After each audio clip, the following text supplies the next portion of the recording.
அன்பர்களே வணக்கம். நாம் இன்னைக்கு வீடியோ தொகுப்பில் எதை பற்றி நம்ம பார்க்க போகிறோம் அப்படின்னா, காளி வசிய மந்திரத்தை பற்றி தான் நம்ம இன்றைக்கி பார்க்க போகிறோம். காளி வசிய மந்திரத்தில் நிறைய மந்திரங்கள் இருக்குது, சரிங்களா? நீங்கள் இந்த மந்திரம்தான் உயர்ந்தது, இந்த மந்திரம்தான் தாழ்ந்தது அப்படிங்கிற ஒரு வேறுபாடு என்றைக்குமே மந்திரத்தில் நம்ம வைக்கக்கூடாது, சரிங்களா? இந்த மந்திரத்துக்கு சக்தி அதிகம், அந்த மந்திரத்துக்கு சக்தி அதிகம்ங்கிற ஒரு வேறுபாடை வச்சுட்டு நம்ம அந்த மந்திரம் சொன்னோம் அப்படின்னா, அந்த மந்திரம் நம்மளுக்கு என்ன செய்யாது அப்படின்னா பலன் தராது, சரிங்களா? முதல் விஷயம், ஒரு மந்திரத்தை நம்ம சொல்ல ஆரம்பிக்கும் போது அந்த மந்திரத்தை முழுமையாக நம்பணும், சரிங்களா? சும்மா 10 நாள் பிரயோகம் பண்ணிவிட்டு அந்த மந்திரத்தை தூக்கிப்படக்கூடாது. ஒரு மாதம் நல்லா ஜபம் பண்ணுவோம், அப்புறம் ஜபம் பண்ணிவிட்டு என்னால் முடியலைன்னு சொல்லிட்டு தூக்கிப்படக்கூடாது. இந்த மாதிரி மந்திரங்களை ஜபம் பண்ணுறதுக்கு முன்னாடி இந்த விஷயம்லாம் நம்மளால் முடியுமா அப்படிங்கிறத யோசிச்சுட்டு தான் மந்திரங்களெல்லாம் பிரயோகம் பண்ணணும். ஒரு சில பேர்கள் என்ன தப்பு பண்ணுறாங்க அப்படின்னா, யூடியூப் சேனலில் கொடுக்குறோம் அப்படிங்கிறதுக்காக அந்த மந்திரத்தை எடுத்து ஒரு 10 நாள் உச்சரிப்பாங்க. 10 நாள் உச்சரிச்சுட்டு அதை அப்படியே தூக்கி போட்டுருவாங்க, சரிங்களா? அந்த மந்திரத்தை சொல்லி நம்ம அந்த தெய்வத்தையோ அந்த தேவதையோ நம்ம அழைக்கும்போது அந்த தேவதை என்ன செய்யும்னா, ஒரு 10 நாள் நீங்கள் சொல்லியிருப்பீங்க. அந்த 10 நாள் அந்த மந்திரம் சொல்லும் போது அந்த தேவதை என்ன செய்யும்னா உங்கள்கிட்ட கொஞ்சம் கொஞ்சமாக நெருங்கி வர ஆரம்பிக்கும், சரிங்களா? அப்புறம் உங்களுக்கு என்ன செய்வீங்க, என்னடா தேவதையும் வரல ஒன்றும் வரல அப்படின்னு சொல்லிட்டு அந்த மந்திரத்தை நீங்கள் தூக்கி போட்டுருவீங்க. அப்போ நான் அந்த தேவதை என்ன செய்யும்னா, நீங்கள் கூப்பிட்டதுக்கு அந்த தேவதை உங்களுக்கு பக்கத்தில் வந்துடும். அதை மந்திரத்தை சொல்லி நீங்கள் பூஜை பண்ணுறதை நிறுத்திட்டீங்க அப்படின்னா அந்த தேவதை என்ன செஞ்சிடும்னா கோபப்பட்டுட்டு உங்களை சபிச்சுட்டு போயிடும். இல்லைன்னா ஏதாவது கோளாறுக்குள்ளே போய் சிக்க வச்சுட்டு மாட்டிவிட்டு போயிடும். என்ன கூப்பிட்டீங்கல்ல, அதுக்கு உண்டான விஷயங்கள் அதுக்கு கொடுத்து அனுப்பணும், சரிங்களா? மந்திரங்கள், அழைப்பு மந்திரங்களை பொறுத்தளவு சும்மா வெறுமனேன்னு சொல்லிவிட்டு அதை விட்டுவிட்டு போனோம் அப்படின்னா இதில் உள்ள பின்விளைவுகள்லாம் உங்களுக்கு தெரியாது. ஏன்னா அது காலங்கள் ஆக தான் இதனால தான் நம்ம கஷ்டப்படுறோம் அப்படிங்கிறது கூட சில பேர்களுக்கு தெரியாது. நீங்கள் யூடியூப் சேனலில் கொடுக்குறாங்க அப்படிங்கிறதுக்காக எல்லா மந்திரத்தையுமே எடுத்து உச்சரித்து முடித்த பிறகு என்ன செய்யறதுன்னா, ஆமாம் இது வேலை செய்யலப்பா அப்படின்னு சொல்லிட்டு தூக்கி வச்சுட்டு அதை உச்சரிக்காமல் விட்டுறது, சரிங்களா? ஒரு மந்திரத்தை நீங்கள் உச்சரிக்கிறீங்க அப்படின்னா 1க்கு 100 தடவை யோசிச்சுட்டு இதை நம்மளால் நிற செலுத்த முடியுமா, இதை நம்மளால் தொடர்ச்சியாக செய்ய முடியுமா அப்படிங்கிறத மனசில் வச்சுட்டு தான் மந்திரங்களெல்லாம் நம்ம பிரயோகம் பண்ணணும், சரிங்களா? சும்மா கொடுக்குறாங்க அப்படிங்கிறதுக்காக எந்த தெய்வத்துடைய மந்திரத்தையும் சொல்லக்கூடாது. ஒரு மந்திரத்தை சொல்லணும்னு நினப்பு வந்துருச்சா, விடாமுயற்சியும் நம்பிக்கையும் பக்தியும் வச்சு தொடர்ச்சி அதை ஜபம் பண்ண ஆரம்பிக்கணும். வருதோ வரலையோ உன் மேலே எனக்கு நம்பிக்கை இருக்குது, காளியாத்தான் எனக்கு கண்டிப்பாக நீ வருவேங்கிற எனக்கு நம்பிக்கை இருக்குது அப்படிங்கிறத நினச்சி தான் நம்ம இந்த மந்திரங்களை நம்ம ஜபம் பண்ணணும், சரிங்களா? இந்த தன்னம்பிக்கையும் விடாமுயற்சியும் யாருக்கு இருக்குதோ அவன் என்ன செஞ்சிட முடியும்னா, அவன் தான் காளியை வசியத்தை எடுக்க முடியும், சரிங்களா? சும்மா ஏனோதானு உள்ளவங்களுக்குலாம் காளி வசியமே ஆகாது, சரிங்களா? அவனும் பார்த்துட்டு அவனும் 48 நாள் சொல்லி பார்த்துருப்பேன், ஒரு பலனும் கிடச்சிருக்காரு, சரிங்களா? நம்பிக்கை இருக்கணும், முழு நம்பிக்கை இருக்கணும், விடாமுயற்சி, பக்தி இருக்கணும், அந்த தெய்வத்து மேலே பக்தி அன்பு இருக்கணும். அப்பேற்பட்ட நிலையில தான் என்ன செய்ய முடியும்னா காளியெல்லாம் நம்ம என்ன செய்யணும்னா வசம் பண்ண முடியும், சரிங்களா? சரி, இன்னைக்கு நான் கொடுத்துருக்கக்கூடிய காளியோடைய வசிய மந்திரம் என்னன்னு பார்த்தீங்கன்னு வச்சுக்கோங்க. அதாவது எனக்கு என்னுடைய குரு முதலாக காளியோடைய பயிற்சிக்குள்ளே போகிறதுக்கு முன்னால் இந்த காளி மந்திரத்தை, காளியுடைய அனுக்கிரகத்தை பெறணும், காளிட்ட சில வரங்கள்லாம் நம்ம வாங்கணும் அப்படிங்கிறதுக்காக என்னுடைய குரு எனக்கு முதலாக உபதேசம் செய்த மந்திரம் இது, சரிங்களா? அது ஒரு சில பேர்கள் சொல்லுவாங்க, காளியுடைய மந்திரத்தெல்லாம் யாருக்கும் அதாவது நம்மளுடைய காளி மந்திரம் இந்த மாதிரி மந்திரங்கள் எல்லாம் யாரும் கொடுக்கக்கூடாது அப்படிங்கிறத சொல்லுவாங்க. நல்லா தெரிஞ்சுக்குங்க, ஒரு தெய்வத்தையோ ஒரு தேவதையோ வசம் பண்ணுறதுக்கு உண்டான மந்திரத்தை யார் வேணாலும் சொல்லலாம், சரிங்களா? இவங்க தான் சொல்லணும் அவங்க தான் சொல்லணும் அப்படிங்கிறது கிடையாது.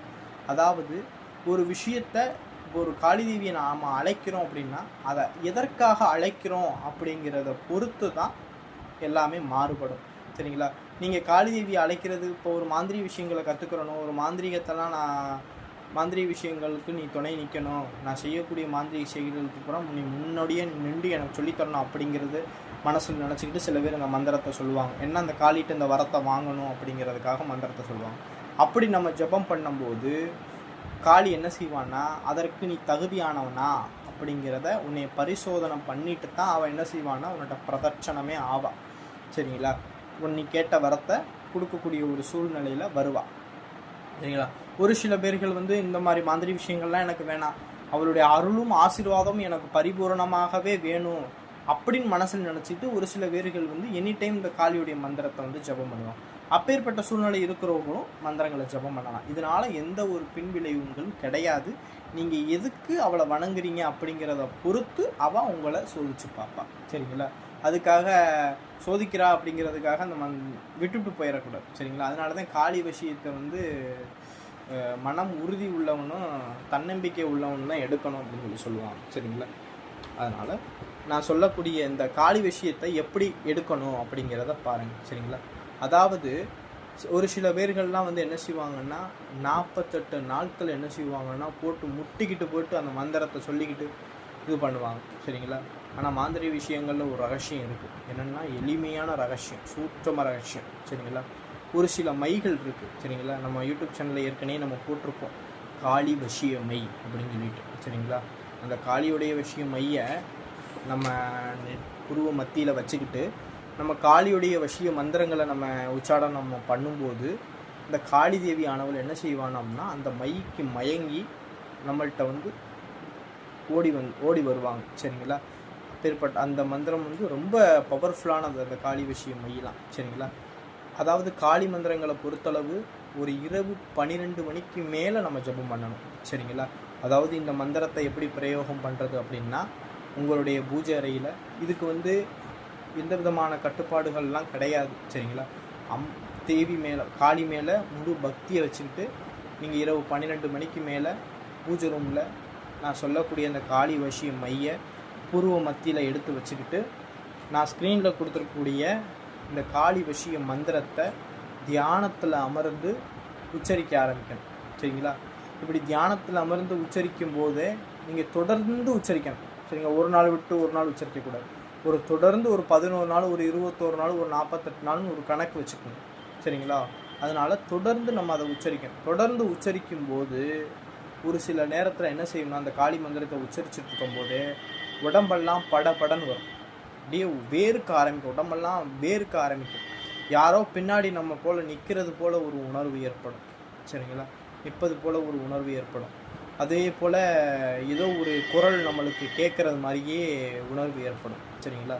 அந்த மாதிரி சமயங்கள்லாம் பார்த்தீங்கன்னா தொடர்ந்து அந்த மந்திரத்தை ஜபம் பண்ணிக்கிட்டே இருக்கும். சரிங்களா? மந்திரத்தை நிப்பாட்டிடக்கூடாது. சரிங்களா?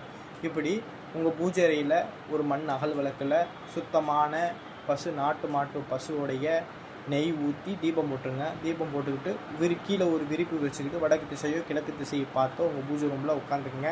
இதை வந்து இரவு நேரத்தில் மட்டும்தான் அந்த மந்திரத்தை பிரயோகம் பண்ணணும். சரிங்களா? பிரயோகம் பண்ணணும்.